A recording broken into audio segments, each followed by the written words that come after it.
فأعوذ بالله من الشيطان الرجيم. بسم الله الرحمن الرحيم.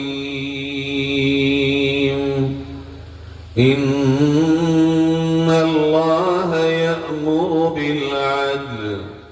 صدق الله مولانا العظيم. درود شریف پڑھ لیں.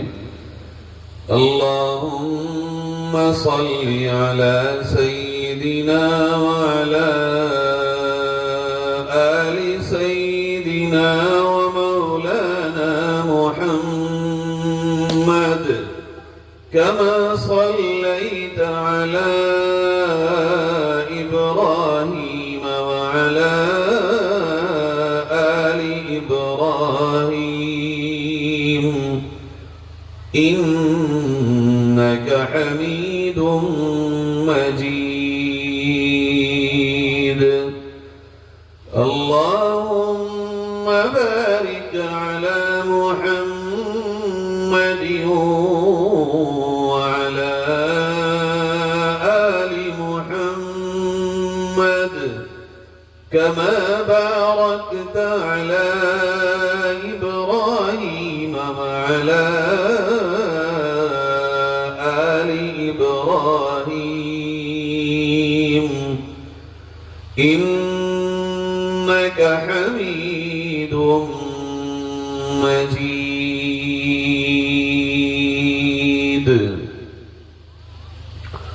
معزز علماء کرام، دینی ایمانی بھائیوں، بزرگوں، نوجوان ساتھیوں، پردہ نشین میری ماں اور بہنوں، رات کے 12:08 ہو رہے ہیں اور مجھے یقین ہے اب تک جتنے مقررین کی تقریر آپ نے سنی ہوگی وہ سب بھول چکے ہوں گے، اور بھول جانا بھی چاہیے. بھلا رات کے 12 بجے تک لگاتار سنایا جائے. ہم مولویوں سے کتاب کا ایک صفحہ پورا دن رٹ کے یاد نہیں ہوتا، تو اسٹیج والوں کا آپ پر بڑا رحم ہے یہ کہ لگاتار تقریریں سنوائی جائیں اور پھر آپ سے امید کی جائے کہ آپ کو سب کچھ یاد ہوگا. میں بالکل بھی اس بھرم میں نہیں رہوں گا کہ آپ یہاں سے کچھ یاد کر کے لے کے جائیں گے. اگر ہو سکے تو چند ایک باتیں میں آپ سے عرض کر کے اور بہت جلدی سے رخصت ہو جاؤں گا. یاد کرنے کی نیت سے بات سن لیجئے. جو کچھ سبق آپ نے ابھی تک پڑھا ہے اسی کو دہرا لیجئے اور اس جلسے میں آنے کو تھوڑا سا کامیاب بنا کے لے جائیے. آپ کی بہت بڑی قربانی ہے اور آپ کا یہ یقیناً ایمانی جذبہ ہے جو اتنی سردی میں آپ کو یہاں بٹھائے ہوئے ہے. میں آپ کی اللہ سے اور اللہ کے نبی سے محبت کو سلام کرتا ہوں. آپ کا اللہ سے اور اللہ کے نبی سے تعلق قابل احترام ہے. کوئی اور چیز ایسی ہے ہی نہیں جو آپ کو یہاں اتنی دیر تک بٹھا سکتی ہو. آپ کے دلوں میں اللہ کا اور اللہ کے نبی کا بے انتہا احترام ہے، اور یہ ہمارا یقین ہے کہ اس دنیا میں جو بھی لا الہ الا اللہ محمد الرسول اللہ پڑھنے والا ہے وہ اللہ کے نبی سے بہت محبت کرتا ہے. عمل میں کتنا ہی کمزور کیوں نہ ہو، عمل میں وہ کتنا ہی پیچھے کیوں نہ ہو، مگر ہاں یہ سچ ہے کہ مسلمان اپنے نبی سے اتنی محبت کرتا ہے. اگر کبھی بھی وقت آ پڑے گا مسلمان اپنے نبی کے لیے کسی بھی قربانی دینے میں پیچھے کہیں بھی نظر نہیں آئے گا. نہ آیا ہے، نہ آ رہا ہے اور نہ آئے گا. قوم ہمیشہ آگے رہی ہے. قوم نے ہمیشہ اپنے حق کو پورا کیا ہے اور قربانیاں دی ہیں، اور آپ کی یہ قربانی جو آپ یہاں اتنی دیر تک بیٹھے ہیں یہ ضائع نہیں جائے گی انشاءاللہ. جو کچھ آپ نے سنا یاد رہے نہ رہے، آپ کے ذہن میں ہو یا نہ ہو، مگر یہ بھی آپ یقین کیجئے کہ آپ کا یہاں بیٹھنا اور بیٹھا ہوا آپ کا یہاں گزرا ہوا ایک ایک سیکنڈ اللہ رب العزت آپ کے نامہ اعمال میں نیکیوں کی شکل میں لکھے گا، اور اس کا اجر یقیناً یقیناً یقیناً قیامت میں آپ سب کو اور ہمیں ملے گا انشاءاللہ. میرے بھائیوں، اللہ رب العزت نے قرآن پاک میں ایک آیت کو نازل کیا ہے، اور یہ آیت کریمہ ہم ہر جمعے میں امام کی زبان سے سنتے ہیں۔ جب امام جمعے کے خطبے کو آخر کرتا ہے تو یہ آیت پڑھتا ہے، مگر افسوس اس بات کا ہے کہ مسلمانوں کی بڑی تعداد وہ ہے جو اس آیت کے نہ ترجمے کو جانتی ہے اور نہ مطلب کو جانتی ہے اور نہ مفہوم کو پہچانتی ہے، اور اس آیت میں اللہ رب العزت کیا کہہ رہا ہے نہ یہ معلوم ہے۔ مسلمانوں کی 99% آبادی، چاہے وہ اس گاؤں میں ہو یا اس سے بھی اور گزرے ہوئے گاؤں میں ہو، چاہے وہ قصبے میں ہو، دیہات میں ہو، شہروں میں ہو، چھوٹے شہروں میں ہو یا بڑے شہروں میں ہو، وہ چاہے ملازمت کرنے والی ہو، کھیتی کرنے والے ہوں، چاہے وہ زمیندار ہوں، مزدور ہوں، مسلمانوں کی 99% آبادی آج بھی جمعے کے دن تیار ہو کے اللہ کے گھر میں جاتی ہے، اور انہیں یہ آیت سننے کو ملتی ہے جو اللہ رب العزت نے سورۃ النحل کی 90 نمبر کی آیت 90 نمبر کی آیت ہے، یہ یاد کریے، اور جمعے کے دن آج کے بعد جب آپ جمعے کی نماز پڑھنے جائیں، آخر میں جس آیت پر امام اپنے خطبے کو ختم کرتا ہے، یہ طے کریے انشاءاللہ کہ اس آیت کا ترجمہ، اس آیت کا مطلب، اور اس آیت میں اللہ نے ہم سے کیا کہا ہے، وہ سارے تقاضے ہم اپنے اپنے امام صاحب سے ضرور معلوم کریں گے انشاءاللہ۔ کریں گے بھائی سب لوگ؟ ہاتھ اٹھا کے اللہ سے ارادہ کیجئے انشاءاللہ۔ جب جمعے کی نماز کو جائیں، میں صرف اس آیت میں اللہ نے 6 چیزیں بیان کی ہیں، اور حضرت مولانا عبید اللہ سندھی رحمت اللہ علیہ جو ہمارے ہندوستان کے بہت بڑے ولی، بہت بڑے بزرگ، اپنے وقت کے بہت بڑے اللہ والے، اور ہندوستان کی آزادی کے مجاہد اور ہزاروں شاگردوں کے استاد حضرت مولانا شیخ الہند رحمت اللہ علیہ کے تلمیذ رشید، یہ ہے مولانا عبید اللہ سندھی رحمت اللہ علیہ۔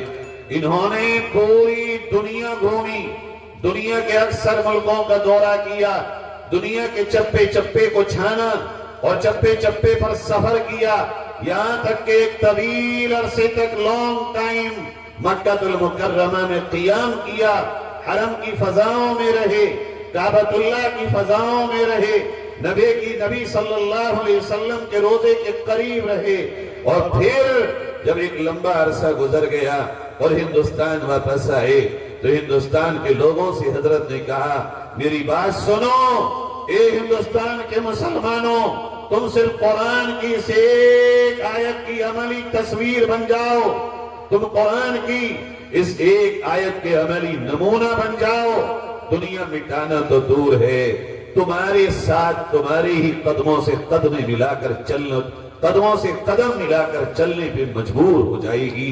میرے بھائیوں، یہ قرآن کی ان آیات میں سے ایک ہے جس کو جامع آیات کہا جاتا ہے۔ یہ قرآن کی ان آیات میں سے ایک ہے جس میں ساری کائنات بیان کر دی گئی ہے، جس میں ساری زندگی آ گئی، جس کے 6 کے 6 احکام ہر ایک کے لیے ہیں، پڑھا لکھا ہو جب، بے پڑھا لکھا ہو جب، گاؤں کا ہو جب، شہر کا ہو جب، غریب ہو یا امیر ہو، اس آیت کا ایک ایک حکم سب کے لیے اللہ رب العزت نے بیان کیا ہے، ان 6 سے باہر کوئی نہیں۔ ان میں سے پہلا حکم میں آپ کے سامنے بیان کر کے رخصت ہو جاؤں گا۔ اللہ رب العزت فرماتا ہے، ان اللہ یأمر بالعدل، بلا شبہ اللہ تمہیں حکم دیتا ہے انصاف کرنے کا، عدل کرنے کا، جسٹس کرنے کا۔ یہ اللہ کیسے کریں؟ فرمایا عدل اتنی بڑی چیز ہے، اتنی بڑی چیز ہے عدل، کہ اللہ تعالیٰ نے جب اپنے نبیوں کو، پیغمبروں کو، رسولوں کو بھیجا تو ان کے آنے کے مقصد کو بیان کیا۔ بڑے دل سے سنو یہ بات، اور یہاں سے یہ لے کے جانا کہ میں کچھ کہہ کے آپ سے گیا ہوں۔ اللہ رب العزت نے ارشاد فرمایا، لَقَدْ أَرْسَلْنَا رُسُلَنَا بِالْبَيِّنَاتِ وَأَنزَلْنَا مَعَهُمُ الْكِتَابَ وَالْمِيزَانَ لِيَقُومَ النَّاسُ اللہ نے قرآن کو نازل کیا، کتاب کو نازل کیا، رسولوں کو، پیغمبروں کو بھیجا. جانتے ہو کیوں؟ اس لیے تاکہ وہ زمین پر انسانوں کے مابین انصاف کو قائم کر سکے. اللہ کے نبی نے خود یہ بات فرمائی، وَأُمِرْتُ لِأَعْدِلَ بَيْنَكُمْ، میں آیا اس لیے ہوں، مجھے بھیجا اس لیے گیا ہے، مجھے حکم یہ دیا گیا ہے کہ میں انصاف کو قائم کروں. اللہ رب العزت نے قرآن پاک میں اس چیپٹر کو بہت کھول کے بیان کیا. حضرت مولانا منظور نعمانی صاحب رحمت اللہ علیہ نے لکھا، کیا ہے عدل؟ ایک عدل ہے، آج کا جو یہ آپ کا موضوع ہے اس کے موضوع سے مناسبت رکھتے ہوئے بات عرض کرتا ہوں. ایک عدل ہے فیما بینی و بین اللہ، اللہ کے اور اللہ کے بندے کے درمیان انصاف، کہ بندہ اپنے مالک کے تعلق میں انصاف کرے. اللہ کا اور اللہ کے بندے کا جو ریلیشن اور تعلق ہے اس میں وہ عدل سے کام لے. اور وہ عدل کیا ہے؟ وہ عدل یہ ہے کہ اللہ کے سوا کسی کو معبود نہ جانے، اللہ کے سوا کسی کو پالنہار نہ مانے، اللہ کے سوا کسی کو روزی دینے والا نہ مانے. خوشی اور غم کا مالک صرف اللہ ہو، اچھائی اور برائی دینے والا صرف اللہ ہے. کوئی کسی کو عزت دے نہیں سکتا جب تک کہ اللہ نہ چاہے، کوئی کسی کو ذلیل اور رسوا کر نہیں سکتا جب تک کہ اللہ نہ چاہے. اللہ نے قرآن میں ان تمام چیزوں کو واضح کر دیا. قُلِ اللَّهُمَّ مَالِكَ الْمُلْكِ تُؤْتِي الْمُلْكَ مَن تَشَاءُ وَتَنزِعُ الْمُلْكَ مِمَّن تَشَاءُ وَتُعِزُّ مَن تَشَاءُ وَتُذِلُّ مَن تَشَاءُ بِيَدِكَ الْخَيْرُ إِنَّكَ عَلَى كُلِّ شَيْءٍ قَدِيرٌ. اے محمد صلی اللہ علیہ وسلم آپ کہہ دیجئے، وہی ہے سارے جہانوں کا مالک، وہی ہے بادشاہ سارے جہانوں کا، وہی ہے حقیقی مالک.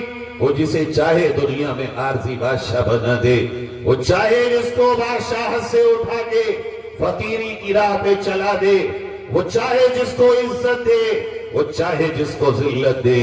وہ عزت دینے میں پوچھے گا نہیں، وہ رسوا کرنے میں کسی سے مشورہ نہیں کرے گا. وہ جو کرے گا اکیلا ہے وہ مالک، کوئی اس کا شریک نہیں. اور جب وہ فیصلہ کر لے اسے پلاننگ کی ضرورت نہیں. فَإِذَا قَضَى أَمْرًا فَإِنَّمَا يَقُولُ لَهُ كُن فَيَكُونُ. جب وہ فیصلہ کر لیتا ہے بس وہ یہ کہتا ہے ہو جا، اور چیز ہو جاتی ہے. اب یہاں پہ میرے بھائیوں یہ عقیدہ بناؤ، عزت دینے والا رب، ذلت دینے والا رب، اچھائیاں عطا کرنے والا اللہ. اگر کبھی کسی کو تکلیفیں پہنچیں، مصیبتیں پہنچیں، پریشانیاں پہنچیں، دشواریاں پہنچیں، بیماریاں پہنچیں، مال کا نقصان ہو یا اس کے کھیتوں میں نقصان ہو، کاروبار میں نقصان ہو، گھر میں موت ہو، یہ جو بھی پریشانیاں ہوں، اللہ رب العزت کی طرف سے حکم ہے قُلْ لَن يُصِيبَنَا إِلَّا مَا كَتَبَ اللَّهُ لَنَا هُوَ مَوْلَانَا.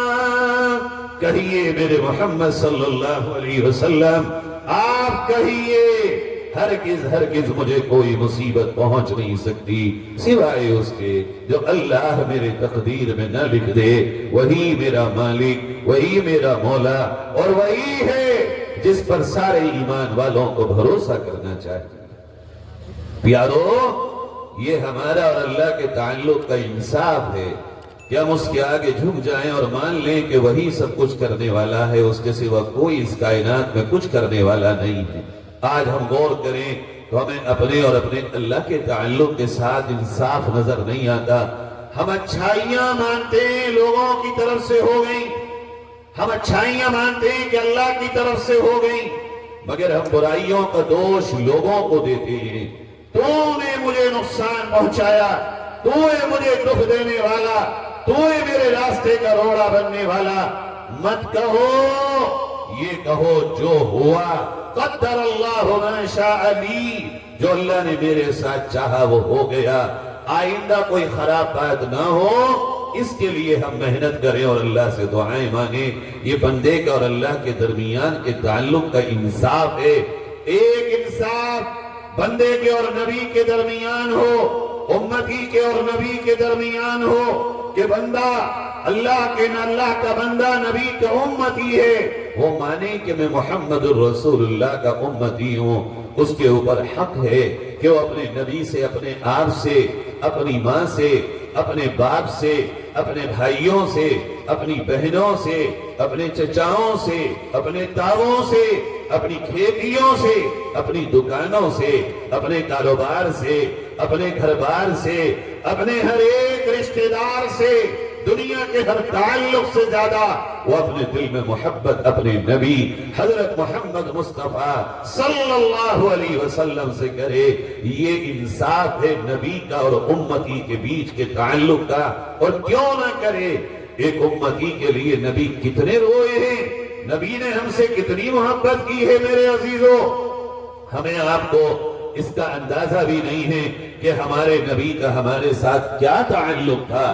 ہمارے آقا حضرت محمد صلی اللہ علیہ وسلم کو ہم تمام ایمان والوں سے یہ تعلق تھا کہ ایک مرتبہ سجدے میں رات میں سر رکھا، روتے رہے روتے رہے روتے رہے روتے رہے، یہاں تک کہ حضرت عائشہ صدیقہ رضی اللہ تعالی عنہ کو گمان ہوا کہیں میرے سرکار دنیا سے چلے تو نہیں گئے۔ حضرت عائشہ کہتی ہے میں نے کانوں کے قریب میں نے نبی کے چہرے منہ کے قریب سجدے کی حالت میں اپنے کانوں کو قریب کیا، اور میں نے چاہا کہ دیکھوں سانس بھی چل رہی ہے یا نہیں چل رہی، تو میں نے دیکھا اور میں حیران ہو گئی کہ میرے آقا کے سینے میں رونے کی آواز اس طرح گھٹ رہی ہے جیسے چکی چلنے کی آواز ہو۔ میں نے اپنے کانوں کو اور قریب کیا تو اللہ کے نبی علیہ السلام کی زبان پہ سسکیاں لے لے کر یہی بات تھی، یا ربی امتی یا ربی امتی یا ربی امتی، اے اللہ اے میرے رب میری امت کا خیال رکھنا، میری امت کی مدد فرمانا، میری امت پہ رحم فرمانا، میری امت کو بے یار و مددگار نہ چھوڑنا۔ میرے عزیزو، جو نبی میرے تمہارے لیے پوری رات رویا ہو، جو نبی میرے تمہارے لیے کھڑے ہو کے رویا ہو، سجدوں میں رویا ہو، آسمانوں پہ اللہ کے پاس عرش اعظم پہ ملاقات کے وقت بھی مجھے تمہیں نہ بھولا ہو، میں اور آپ اگر اس نبی کو اپنی زندگیوں میں بھول جائیں گے، کاموں میں بھول جائیں گے، رات اور دن میں بھول جائیں گے، خوشی اور غم میں بھول جائیں گے، بتائیے کہ یہ انصاف ہوگا؟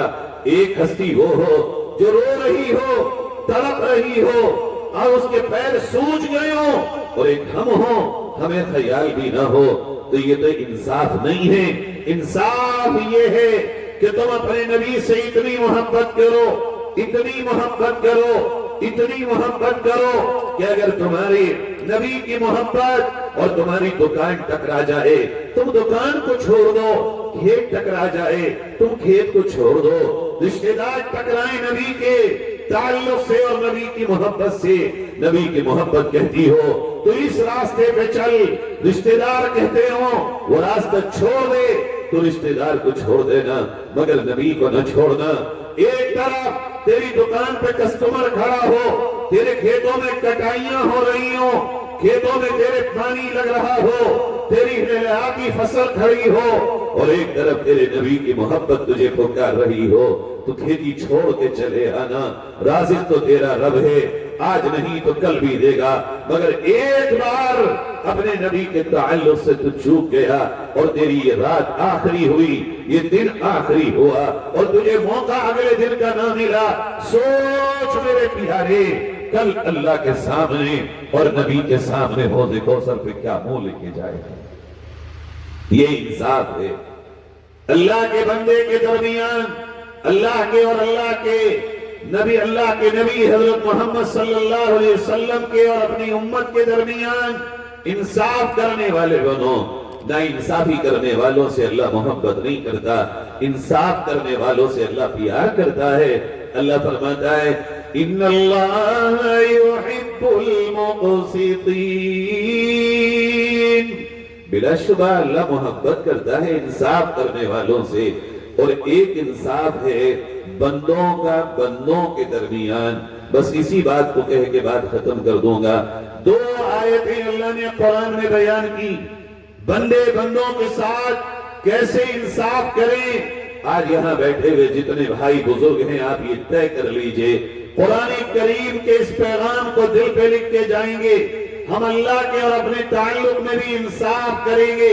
سمجھ میں نہ آئے تو ہم علماء سے پوچھیں گے، دیکھو اللہ کے تعلق کو نبھانے والی قوم فلسطین میں بستی ہے، ان سے سیکھو کیسے اللہ کے لیے لٹایا جاتا ہے جان و مال کو۔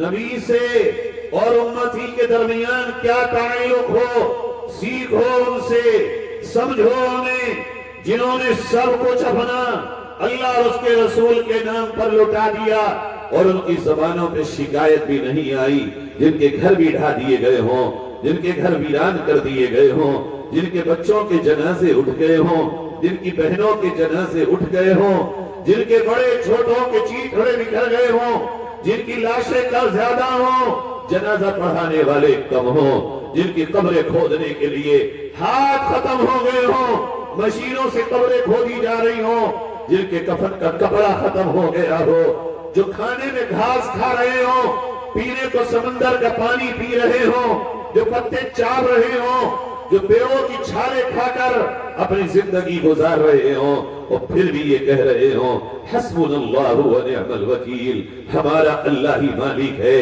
ہمیں اللہ سے کوئی شکایت نہیں، ہمیں اللہ سے کوئی شکوہ نہیں، ہم اللہ کا شکر ادا کرتے ہیں، اللہ نے ہمیں قبول کر لیا۔ یہ ہے وہ تعلق کی معراج، یہ ہے وہ تعلق کی معراج کہ جس پہ جا کے بندہ انصاف کے پیمانے پر کھڑا اترتا ہے۔ میرے عزیزوں، اپنے دل کو بھی اللہ اور اس کے رسول کی محبت میں دیوانہ کرو کہ تمہارے لیے دنیا کی ہر چیز پیچھے ہو، اللہ اور اس کے رسول کا احترام اور اس کا حکم سب سے آگے ہو۔ جس دن تم ایسے بن جاؤ گے تمہیں دنیا سے خوف نہیں آئے گا، بلکہ تمہیں ڈرانے والے تمہارے ساتھ کھڑے ہو کے کلمہ پڑھ رہے ہوں۔ اللہ نے قرآن میں کہا بندوں کے ساتھ انصاف کرو، اور فرمایا یا ایوہا الذین آمنوا کونوا قوامین بالقسط، اے ایمان والو انصاف کو مضبوطی کے ساتھ پکڑ کے کھڑے ہو جاؤ۔ اللہ کس کے لیے؟ کیوں؟ فرمایا شہداء للہ، اللہ کی خاطر، اللہ کی رضا کے لیے تم انصاف صرف کرو نہیں بلکہ انصاف کے نشان بن جاؤ، انصاف کے علم بردار بن جاؤ۔ تم اور انصاف الگ الگ نہیں، جہاں میرے حبیب کا امتی کھڑا ہو دنیا دیکھ کر کہہ دے کہ واقعی انصاف یہاں ہوتا ہے۔ اے مسلمانوں، تمہاری ہر چوکھٹ پہ انصاف کی چوکھٹ دکھا ہو، تمہاری ہر زندگی انصاف سے تعبیر ہو، سچائی سے تعبیر ہو، عدل سے تعبیر ہو۔ کس طرح؟ اللہ فرماتا اس طرح وَلَوْ عَلَىٰ أَنفُسِكُمْ، ایک طرف تیرا دشمن کھڑا ہو اور ایک طرف تو کھڑا ہو، ایک طرف تیرا مخالف ہو اور ایک طرف تو ہو، اور تو غلط ہو مگر غلط ہونے کے بعد بھی اپنے آپ کو غلط قبول نہ کرتا ہو، یہ انصاف نہیں، ظلم ہے تیرا اپنی جان پہ۔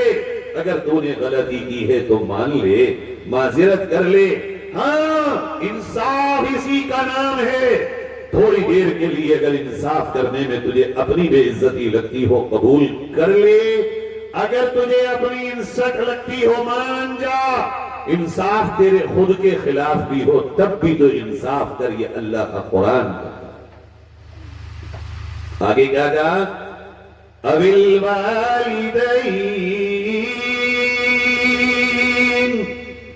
ایک طرف تیرے ماں باپ ہوں، ایک طرف تیرے ماں باپ کے مخالف ہوں، ماں باپ غلط ہوں، گرچہ ماں باپ کا درجہ یہ ہو کہ ماں کے قدموں میں جنت، باپ جنت کا دروازہ، مگر اللہ کیا جائیں تیرے انصاف کے پیمانوں پہ قربان ہو ساری دنیا۔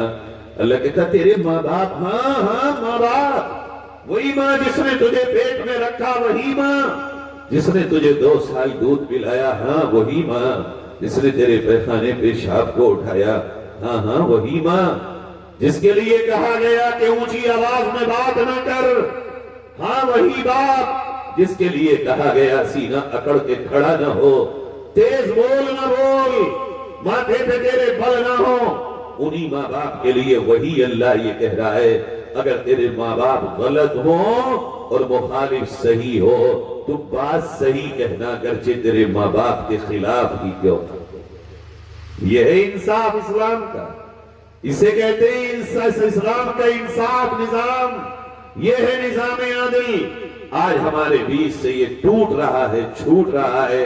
اب سوچو اگر ہمارا یہ کردار ہو، یہ کریکٹر ہو، ہمارا یہ رویہ ہو کہ ہم صحیح کے ساتھ ہوں، وہ صحیح اگر کسی اور کے ساتھ ہو تو وہی ہو، ہم غلط کے خلاف ہوں، غلط کرنے والا ہمارا باپ ہی کیوں نہ ہو، ہم اس کے بھی ساتھ جس دن کھڑے نہ ہوں۔ ذرا کوئی دنیا میں کوئی قوم بسے گی جو تمہارا کلمہ پڑھنے سے رہ جائے؟ آگے فرمایا وَبِأَبِي الْأَقْرَبِينَ، تیرے خود کے خلاف ہو یا ماں باپ کے خلاف ہو یا پھر تیرے رشتہ داروں کے خلاف ہو۔ عام طور پہ انسان خالو، ماموں، چچا، تاؤ، بھائی، بہن، بہنوئی، داماد، سسر، خاندان میں بہ جاتا ہے، لڑائی ہو گئی، انہیں لکھوا دے ریکارڈ میں ہوں تو میرا نام لکھوا دے گواہی میں، تھا بھی نہیں پھر بھی لکھوا دے، بینک میں گارنٹر مجھے بنا دے، میں تیرے ساتھ ہوں چاہے غلط ہو یا صحیح ہو۔ اللہ کہہ رہا نہیں، تجھے انصاف کے ساتھ ہونا ہے، سچ کے ساتھ ہونا ہے، حق کے ساتھ ہونا ہے۔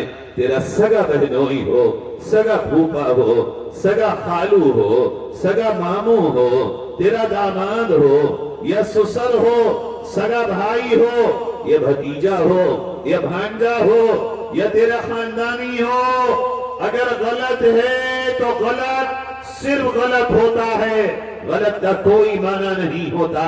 نا انصافی صرف نا انصافی ہوتی ہے، وہ اپنوں میں ہو یا پرائیوں میں ہو۔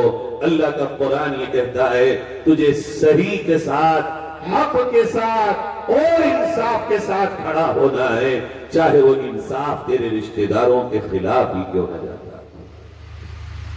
یہ ہے قرآن، یہ ہے اللہ کا نظام، اللہ کا دیا ہوا نظام جو ہم نے چھوڑ دیا۔ میرے بھائیوں آگے اللہ نے اور فرمایا، عجیب بات ہے میرے رب نے کیسے کھول کھول کے بتایا۔ فرمایا يَكُنْ غَنِيًّا أَوْ فَقِيرًا فَاللَّهُ أَوْلَى بِهِمَا۔ دیکھو اگر کوئی مالدار ہو تو اس کی مالداری سے ڈرنا مت، کوئی طاقتور ہو تو اس کی طاقت سے ڈرنا مت، وہ کتنا ہی بڑا طاقتور کیوں نہ ہو، خوف مت کھانا۔ فَاللَّهُ أَحَقُّ أَن تَخْشَوْا، حق تو یہ ہے کہ تم صرف اللہ سے ڈرو، اس کے علاوہ دنیا کی کسی طاقت کا خوف اپنے دل میں نہ ڈالو، مت ڈرنا اس سے۔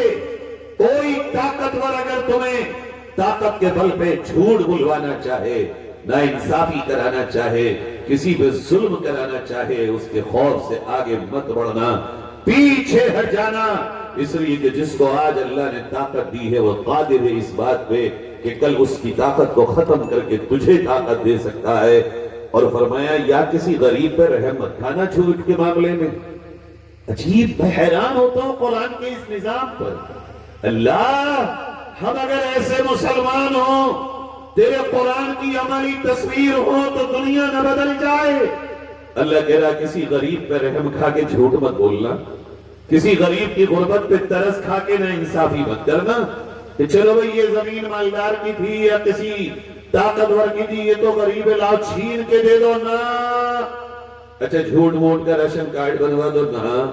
جھوٹ موٹ کی اس کی مدد کر دو، نہ۔ انصافی کرو، غریب اگر غلط ہے تو غلط، مالدار اگر غلط ہے تو غلط، اگر امیر حق پر ہو تو حق اور غریب حق پر ہو تو حق۔ نہ غریب کی غربت پر رحم کھا کر اس کے ساتھ جھوٹ اور نہ انصافی کا معاملہ کرنا، نہ اسے دبانا اور نہ امیر کی طاقت سے ڈر کے تم یہ معاملہ کرنا۔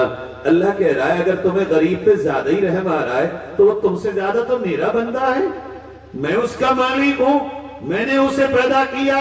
فَاللَّهُ أَوْلَىٰ بِهِمَا، اللہ اس کا زیادہ حقدار ہے کہ وہ اس پہ رحم کھائے، تمہیں تو صرف اس بات کا حکم ہے کہ تم انصاف کرو۔ آگے کیا فرمایا؟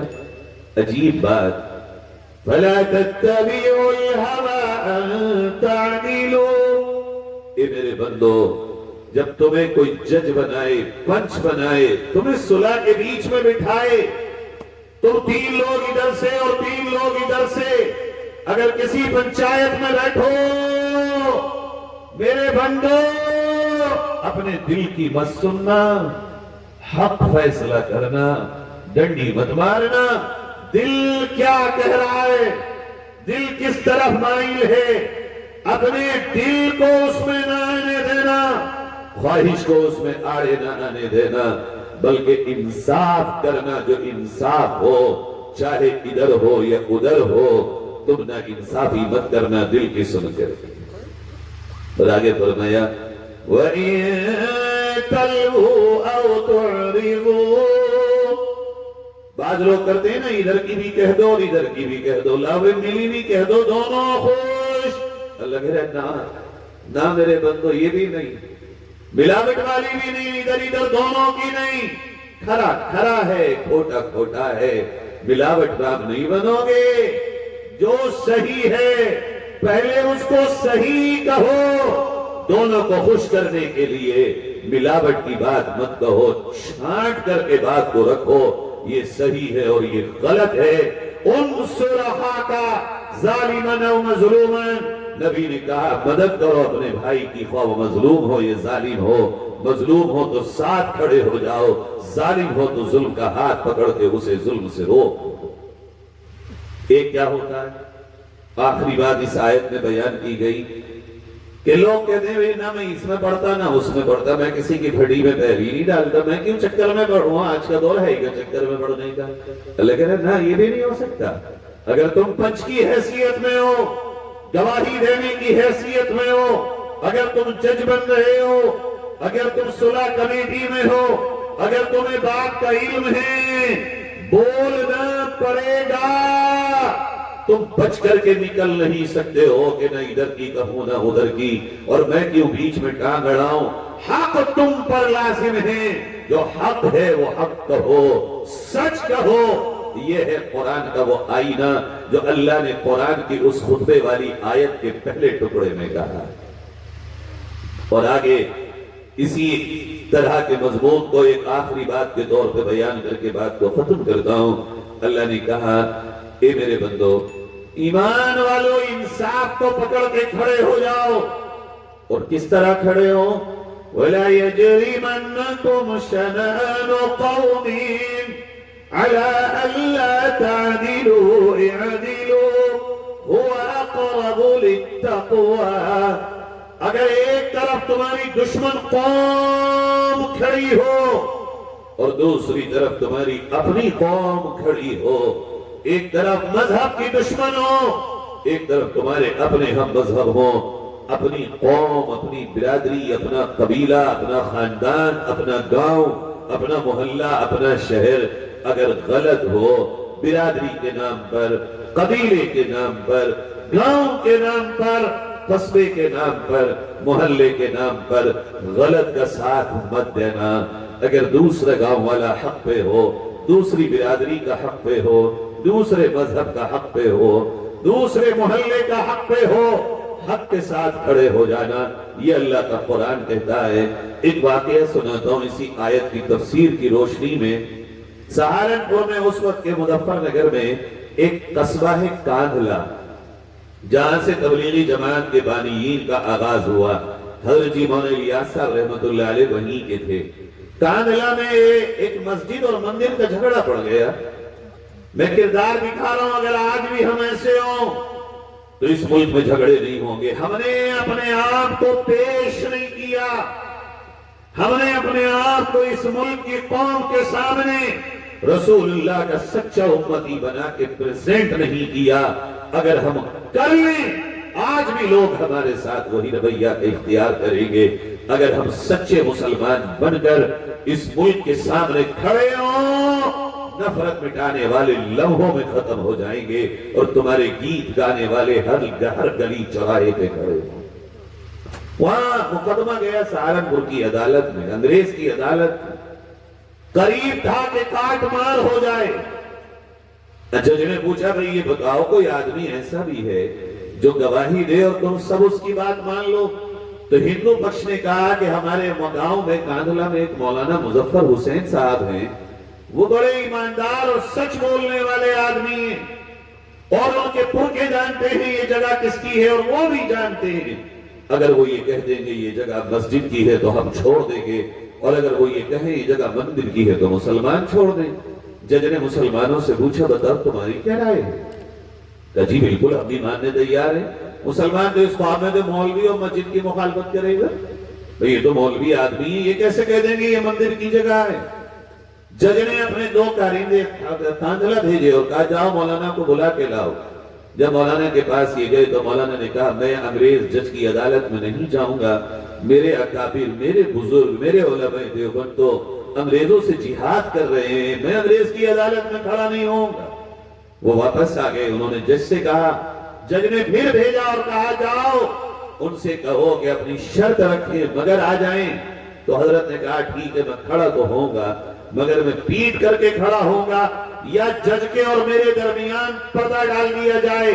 میں انگریز جج کا چہرہ دیکھنا بھی گوارا نہیں کرتا جن کے خلاف میرے بزرگ جہاد کر رہے ہیں۔ کوئی شان ہوگی؟ ہے کوئی شان؟ یہ نہیں، یہ ہے ہمارے اکابر علماء کی شان۔ گئے مولانا، جج نے پوچھا مولانا یہاں کے ہندو اور مسلمانوں نے یہ کہا ہے، آپ جو فیصلہ کریں گے، اگر آپ کہیں گے یہ جگہ مندر کی ہے تو مندر، مسجد کی ہے تو مسجد، اب آپ بتائیے سچ کے ساتھ کہ یہ جگہ کس کی ہے؟ مولانا نے 2 جملوں میں کہا بھائی جج صاحب بات اصل میں یہ ہے کہ یہ مسلمان یہاں زبردستی کر رہے ہیں، میں نے اپنے بچپن سے یہ جگہ ہندوؤں کے پاس دیکھی ہے، اب ہندو اگر اس پہ مندر بنائیں یا اپنا گھر بنائیں یہ جانیں، یہ چند مسلمان ہیں جو قصبے میں شرارت پیدا کرنا چاہتے ہیں، اور میں جانتا ہوں مجھے بچپن سے معلوم ہے میرے باپ کے زمانے میں بھی یہ جگہ ہندوؤں کی تھی، اس لیے میں تو یہی کہوں گا یہ جگہ مسلمانوں کی نہیں ہے، یہ جگہ ہندوؤں کی ہے، اور یہ جو چاہے کریں آپ کو انہیں یہ جگہ دے دینا چاہیے۔ جب یہ بات مولانا مظفر صاحب نے کہی تو انگریز جج حیران ہوا اور اس نے فیصلہ لکھا کہ بھئی مولانا مظفر حسین پر پہلے ہی یہ لوگ قول دے چکے ہیں کہ جو کہیں گے وہ ہوگا، لہذا ان کی گواہی پر فیصلہ دیتا ہوں کہ کاندھلا کے مسلمان مقدمہ ہار گئے اور یہ جگہ ہندوؤں کو یہاں دی جاتی ہے۔ لیکن ساتھ اس نے ایک جملہ لکھا جو آج کے جلسے کے خلاصے کے طور پہ میں آپ کو دے کے جا رہا ہوں۔ اس جج نے لکھا کہ آج سہارنپور کی عدالت میں کاندھلا کے مسلمان مقدمہ اپنی جگہ کا مسجد بنانے کے لیے ہار گئے، مگر اس عدالت میں مولوی مظفر حسین کا اسلام جیت گیا۔ اس کے بعد وہ لوگ چلے گئے، کاندھلا پہنچے، مولانا مظفر حسین کے گھر آئے، وہاں کے اس محلے کے غیر مسلم اور ہندو، اور کہا مولانا ہمیں نہیں پتا جو مقدمہ لڑ رہے تھے وہ کون سے مسلمان تھے، مگر جو اسلام آپ کا ہے جو اپنوں کے خلاف بھی حق بولنے کی طاقت دیتا ہے وہ کلمہ ہمیں پڑھائیے، ہم بھی وہ اسلام قبول کرنا چاہتے ہیں۔ سب نے یک بارگی کلمہ پڑھا، مسلمان ہوئے، اور مسلمان ہونے کے بعد پھر اس جگہ پہ جو وہ مالکان تھے وہ گئے اور انہوں نے اپنی قوم سے کہا چونکہ ہم مالک ہیں، کل تک ہم تمہارے مذہب میں تھے، مندر بنانا چاہتے تھے، آج ہم نے اسلام کی وہ صداقت دیکھی ہے جس کی وجہ سے ہم نے اپنا مذہب چھوڑ کر اسلام قبول کیا، آج ہم ہی اپنے پیسے سے یہاں مسجد بنائیں گے۔ مسجد بنی، آج بھی وہ مسجد باقی ہے، مگر وہ اسلام کی صداقت کا مینارہ ہے۔ عزیزو آج بھی اگر ہم حق اور سچ اور صداقت اور انصاف کو مضبوطی سے پکڑ لیں، اپنے اور اپنے اللہ کے مابین، اپنے اور اپنے آقا حضرت محمد صلی اللہ علیہ وسلم کے مابین، اپنے اور ہر اللہ کے بندے کے مابین، ہاں ماں باپ ہو، بیوی ہو، بچے ہو، بھائی ہو، پڑوسی ہو، انصاف سیکھ کر انصاف کرو، علماء سے پوچھ کے انصاف کرو، انصاف کی سراپا تصویر بن جاؤ، پھر دیکھو اس ملک کے حالات کس طرح کروٹ لیتے ہیں۔ میں اللہ سے دعا کرتا ہوں رب تعالیٰ کہنے سننے کے مطابق عمل کی توفیق نصیب فرمائے۔ آج میں یہاں، میری تاریخ کی در حقیقت آج ہلدوانی ہے، اور آج کی تاریخ مولانا سلمان ندوی صاحب ہیں تمبور کے، جن کے بھائی حاجی شمعون صاحب یہاں آئے ہیں ساتھ میں، ہمارے توقیر احمد صاحب کے ساتھ، اور مولانا حنیف صاحب یہ سب آئے ہیں۔ مولانا سلمان ندوی صاحب نے مجھ سے کہا کہ ہمارے یہاں سے زیادہ اہم ہے یہ پروگرام، ہم اپنا پروگرام آپ کو وہاں دیتے ہیں کہ آپ وہاں چلے جائیے، آپ سب ان کے لیے دعا کریں، ان کی بدولت میری یہاں حاضری ہوئی، اللہ تعالیٰ ان کی اس قربانی کو قبول فرمائے۔ اور پھر میرا ان سے یہ بھی وعدہ ہوا تھا کہ میں 11 بجے بیٹھوں گا تو بول پاؤں گا، 12 بجے پھر مجھ سے بولا بہت کم جاتا ہے، لیکن آپ کی محبتوں کے واسطے بول گیا۔ جو کچھ میں نے کہا ہے آپ سب ارادہ کریں ہاتھ اٹھا کے، انشاءاللہ انصاف کرنے والے بنیں گے بھائی، ہر ایک اپنے اپنے دائرے میں، ہمارے ساتھ کوئی کرے نہ کرے مگر ہم ہر ایک کے ساتھ کریں گے بھائی انشاءاللہ، اللہ قبول کرے۔ وآخر دعوانا ان الحمدللہ رب العالمین۔